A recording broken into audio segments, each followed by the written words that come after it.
LB స్టేడియంలో Christmas వేడుకల కార్యక్రమంలో ముఖ్యమంత్రి Revanth Reddy speech scrolling points.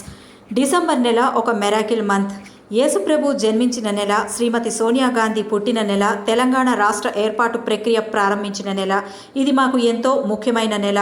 ప్రపంచంలో అత్యధికంగా జరుపుకునే పండుగ క్రిస్మస్. విద్య, వైద్యం విషయంలో ప్రభుత్వాలతో పోటీపడి క్రిస్టియన్స్ కూడా పేదలకు విద్య, వైద్య సేవలు అందించారు. ఆరోగ్య తెలంగాణ నిర్మాణంలో క్రిస్టియన్ సోదరుల పాత్ర ఎంతో ఉంది. సర్వ మతాలకు రక్షణ ఉండాలనే ఆలోచన మా ప్రభుత్వానిది. సంక్రాంతి తర్వాత ఇందిరమ్మ ఇండ్ల కేటాయింపు ప్రక్రియ మొదలవుతుంది. భవిష్యత్తులో పార్టీలోనూ సముచిత స్థానం కల్పించాలని పిసిసి అధ్యక్షుడికి విజ్ఞప్తి చేస్తున్నా. సంక్షేమ పథకాల్లో మీ కోటా, మీ వాటా మీకు అందించేలా ప్రభుత్వం కార్యాచరణ తీసుకుంటుంది. ఇది అన్ని మతాలను సమానంగా చూసే ప్రభుత్వం. ఇది మీ ప్రభుత్వం అని అన్నారు.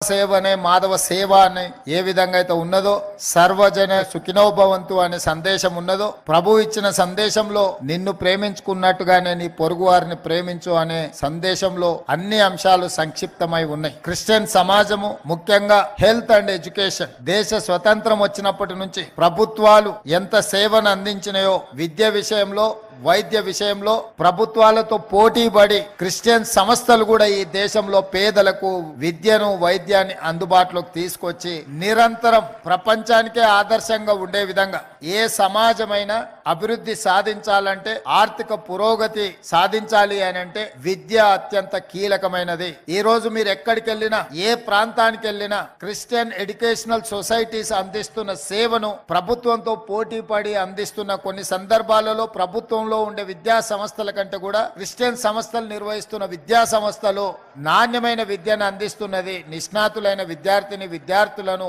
ఒక